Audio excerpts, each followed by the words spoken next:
Baik Bapak Ibu sekalian, hari ini renungan kita sudah tiba di kitab Mazmur pasal yang ke-16 ya. Mazmur pasal 16 ditulis oleh seorang yang bernama Daud. Judulnya di dalam Alkitab bahasa Indonesia yaitu Bahagia Orang Saleh. Saya akan bacakan ayat yang pertama dan ayat yang kedua terlebih dahulu ya. Jagalah aku ya Allah, sebab padamu aku berlindung. Aku berkata kepada Tuhan, Engkaulah Tuhanku. Tidak ada yang baik bagiku selain Engkau. Wow, ayat yang kedua ini Bapak Ibu sekalian ya. Ayat yang kedua ini kalau kita membacanya bukan seperti membaca koran. Kalau kita membacanya bukan seperti membaca WhatsApp, tapi kita membacanya dengan penuh kesadaran dan kita berkata, Tuhan, tidak ada yang baik bagiku selain Engkau. Itu akan merubah hidup kita. Bukan mudah-mudahan, tapi pasti. Nah, maaf Bapak Ibu sekalian, banyak orang yang menyebut dirinya anak Tuhan, berkata, Tuhan Engkau baik. Tapi maaf itu cuman lip service, cuman di bibir saja. Ya kan? Bilang Tuhan Engkau baik. Nah, Bapak Ibu sekalian, kalau kita sungguh-sungguh menyadari dan berkata Tuhan itu baik dan tidak dalam keadaan mabuk, ya, karena Alkitab bilang gini, hendaklah kamu penuh dengan Roh Allah, jangan mabuk dengan anggur. Yang namanya mabuk ini gini Bapak Ibu sekalian, dia mengucapkan sesuatu dan kemudian lupa dengan apa yang diucapkannya. Tapi orang yang penuh dengan Roh Kudus, dia mengucapkan dan dia menyadari apa yang diucapkannya. Jadi kalau kita membaca Mazmur 16 ayat yang kedua ini dan kita sungguh-sungguh menyadari bahwa yang kita ucapkan itu iya dan amin, Tuhan itu baik bagi kita, maka otomatis kita akan suka dekat dengan Tuhan. Ya, dalam pergaulan saja Bapak Ibu sekalian, kalau kita punya teman-teman yang baik, kita senang, kita kepengen ketemu. Karena apa? Karena mereka itu baik banget, ya kan? Tapi coba kalau teman-teman kita atau kenalan kita itu orang-orang yang menyebalkan, apa kira-kira kita mau ketemu dengan mereka? Kita pasti kalau lihat mereka ya dari kejauhan udah lihat kita berusaha cari ancang-ancang untuk menghindar, ya kan? Apalagi kalau kita kemudian ketemunya di mall yang besar. Oh, itu ketemu orang itu ya, orang yang menyebalkan. Udah kita cepet-cepet ganti halauan atau sembunyi masuk di dalam satu toko. Kalau itu toko baju, kemudian kita sembunyi di balik baju-baju itu.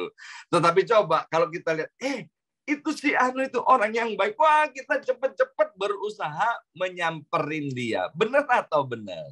Nah, kalau kita dengan kesadaran yang penuh berkata Tuhan itu baik, apapun yang sedang kita alami hari ini, suka atau tidak suka, kita akan tetap dekat dengan Tuhan. Amin.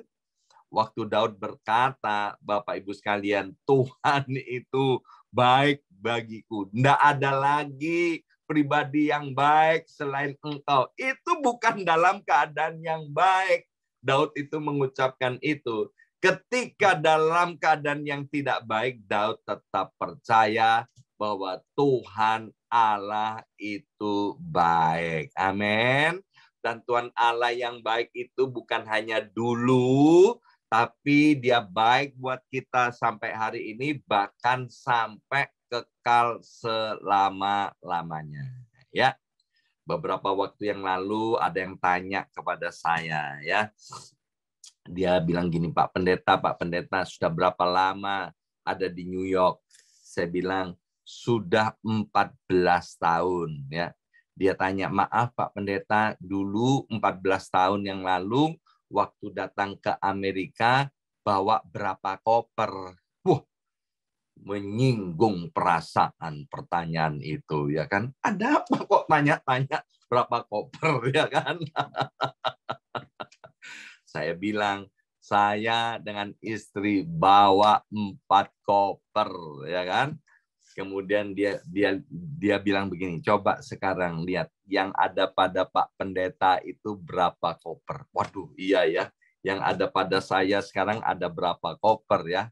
Ini Ibu Susan ini jadi saksi mata ya. Beliau tahu keadaan saya di Surabaya, dan kemudian ketika 14 tahun yang lalu saya tiba di New York, maka beliau ini, Ibu Susan dengan suaminya, dengan anak-anaknya sengaja datang ke New York untuk menengok saya. Dan alangkah kagetnya beliau ketika saya tinggal di basement, Bapak Ibu sekalian ya. Dan basementnya yang saya tinggal itu ya seperti itu ya. Sampai kemudian Ibu Susan dan suaminya dia bilang begini, ayo pulang ke Surabaya, pulang ke Surabaya. Basement saya itu begini, Bapak Ibu sekalian, ya kan? Basementnya itu dari tanah, kemudian ditutupin sama vinil itu loh, seperti plastik itu. Jadi kalau plastiknya ngelupas gini kelihatan tanahnya, Bapak Ibu sekalian. Dan kemudian atapnya itu penuh, ya, penuh dengan rayap itu loh, Bapak Ibu sekalian. Jadi satu kali itu rayapnya yang jumlahnya ribuan itu terbang semua memenuhi tempat saya. Kami kaget, kami sampai lari keluar dari basement naik ke atas, keluar menyaksikan bagaimana rayap berterbangan di dalam. Tapi saya katakan selalu bahwa Tuhan itu baik bagiku. Amin. Maka itu Bapak Ibu sekalian, saya dan seluruh isi rumah saya seperti kata kitab Yosua, kami tetap memilih apapun yang terjadi untuk beribadah kepada Tuhan. Nah, hari ini Bapak Ibu sekalian, kalau kita senang, kita puas dengan pencapaian yang ada pada kita hari ini, ingat, semuanya itu bukan karena kuat dan gagah kita, tapi itu semua karena Tuhan. Kita nggak boleh bilang begini, kamu tahu nggak semuanya ini gara-gara saya banting tulang dan peras keringat. Bapak Ibu tahu nggak, yang ngasih tulang itu siapa? Yang ngasih tulang itu tuh Tuhan. Kemudian yang ngasih keringat siapa? Tuhan. Coba, kalau Tuhan nggak ngasih keringat, emangnya kita bisa peras keringat? Kalau Tuhan tidak kasih tulang, emangnya ada tulang-tulang yang bisa dibanting, ya? Maka itu dalam Roma pasal 11 ayat yang ke-36 berkata begini, bahwa segala sesuatu datangnya dari Tuhan, oleh Tuhan, dan untuk Tuhan, ya.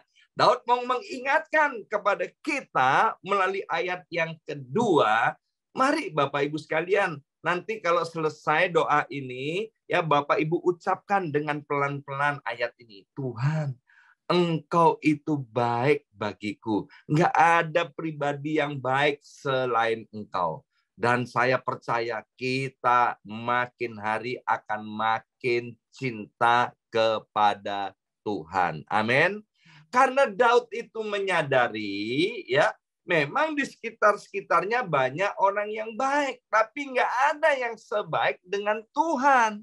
Maka itu Daud bilang di ayat yang pertama, Tuhan, jagailah aku ya Tuhan, aku ini hanya mau berlindung kepada Engkau. Mengapa? Karena Tuhan itu baik, maka Tuhan itu dapat dipercaya, ya. Dan karena Tuhan itu yang baik, bukan Tuhan yang kecil, Tuhan yang baik itu bukan patung, tapi Tuhan yang baik itu Tuhan semesta alam ini, Tuhan yang perkasa, Tuhan yang dahsyat. Maka Daud mau menyerahkan hidupnya, perlindungannya hanya kepada Tuhan. Amin atau amin, ya. Kalau kita menyadari hal itu Bapak Ibu sekalian, maka di dalam segala situasi, tempat yang paling aman di atas muka bumi ini, di bawah kolong langit ini, hanya ada pada Tuhan yang bernama Yesus Kristus Tuhan. Kita tinggal di Amerika nggak aman, apalagi tinggal di Rusia dan Ukraina. Ya, di Indonesia aman nggak? Nggak aman. Di mana yang paling aman? Di atas muka bumi ini, di bawah kolong langit ini tempat yang paling aman, yaitu ketika kita berlindung kepada Tuhan kita Yesus Kristus. Amin. Maka itu Bapak Ibu sekalian, mari melalui ayat yang pertama dan ayat yang kedua dari Mazmur pasal yang ke-16, kita berlindung hanya kepada Tuhan, ya. Maka itu Daud memberi judul begini, bahagia orang saleh, ya. Bahagia orang saleh. Jadi orang yang percaya bahwa Tuhan itu baik, dia selalu kepingin dekat kepada Tuhan, ya. Dan dia mau berlindung kepada Tuhan. Kemudian ayat yang ketiga bilang begini, orang-orang kudus yang ada di tanah ini, merekalah orang mulia yang selalu menjadi kesukaanku. Artinya apa? Bapak Ibu sekalian, artinya hati-hati dengan pergaulan, ya. Baik pergaulan secara onsite maupun pergaulan secara online. Pergaulan secara online itu apa? Hati-hati dengan sosial media. Hati-hati dengan apa yang jadi tontonan kita. Karena itu akan mempengaruhi hidup kita. Dengan siapa kita bergaul, itu akan membuat kita serupa dengannya. Maka itu Daud dengan tegas berkata, orang-orang kudus yang ada di tanah ini, merekalah orang mulia yang selalu menjadi kesukaanku. Makanya Daud itu dia cari orang-orang yang hidupnya benar, yang boleh datang mendekat kepada dirinya. Bapak Ibu sekalian, ya, kalau kita dikelilingi oleh orang-orang ya yang di sekeliling kita, karena kita berhasil, karena kita simpati, karena kita menyenangkan, itu hal yang bagus. Tetapi kita harus memilih siapa yang boleh menjadi ring satu kita, yang mendekat kepada kita. Sebab itu yang akan mempengaruhi jalan hidup kita. Kembali tadi saya sempat menyinggung sosial media. Kalau kita kemudian terlalu dekat dengan sosial media dan apa yang ada di sosial media itu tidak kudus seperti yang dikatakan oleh Daud ini, itu akan mempengaruhi hidup kita dan itu akan menuntun hidup kita. Saya ketemu dengan beberapa anak Tuhan, tontonan itu kemudian dijadikan tuntunan. Sekali lagi, tontonan itu kemudian dijadikan tuntunan. Tontonan apa? Ya tontonan di YouTube, di drama Korea, di televisi, di video, dan lain sebagainya. Padahal tontonan itu mungkin tidak kudus. Tontonan itu mungkin tidak alkitabiah, tapi itu mempengaruhi hidup kita sehingga menjadi tuntunan hidup kita. Sementara hal-hal yang kudus, yang benar, yang alkitabiah, khotbah-khotbah, pujian-pujian, itu justru dijadikan tontonan, bukan dijadikan tuntunan. Ini kan kebalik Bapak Ibu sekalian, ya. Mari Bapak Ibu sekalian, biarlah ya hal-hal yang rohani itu menjadi tuntunan dalam hidup kita, bukan menjadi tontonan. Dan jangan dibalik, tontonan itu janganlah dijadikan tuntunan. Boleh nonton Bapak Ibu sekalian, tapi jangan sampai itu mempengaruhi hidup kita, ya. Mari seperti Daud, dia hanya mengizinkan orang-orang yang kudus yang boleh mengelilinginya, dan Daud memutuskan dirinya, dia hanya menyukai perkara-perkara yang kudus. Kita ingat Daud itu pernah jatuh di dalam dosa dan itu membuat dirinya kapok, ya kan? Maka itu Daud itu mau sungguh-sungguh hidupnya jangan sampai dipengaruhi oleh hal-hal yang cemar. Kemudian ayat yang keempat dikatakan begini, ini luar biasa. Bertambah besar kesedihan orang-orang yang mengikuti Allah lain. Aku tidak akan ikut mempersembahkan korban sunan mereka yang dari darah, juga tidak akan menyebut-nyebut nama mereka di bibirku. Lihat saudara, ayat yang keempat ini mau mengingatkan kepada setiap kita pada hari ini bahwa orang yang mengikuti Allah lain, sekali lagi, orang yang mengikuti Allah lain ya, bertambah lama itu akan tambah sedih, tambah lama tambah susah ya.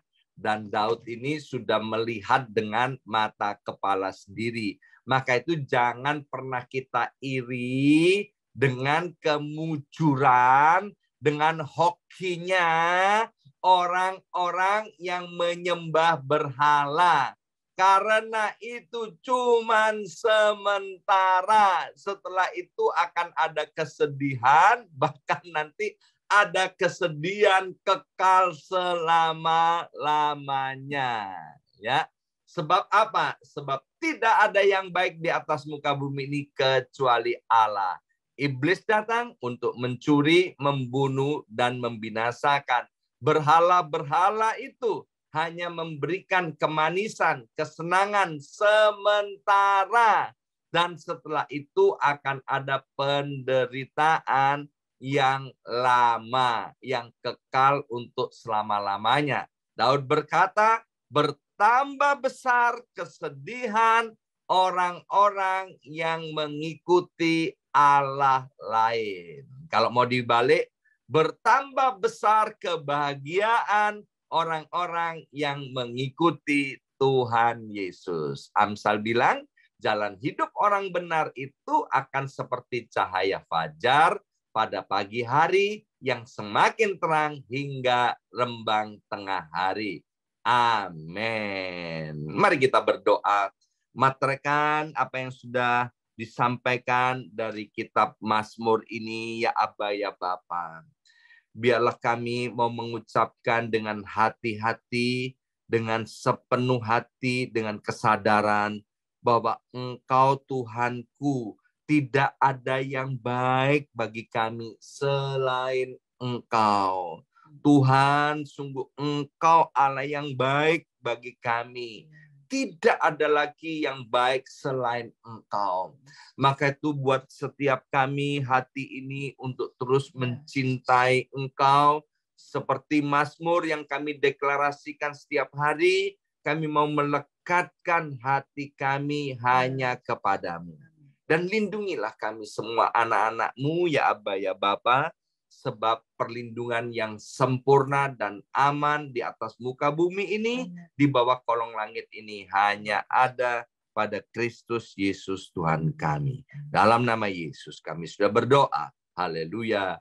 Amin, amin, amin.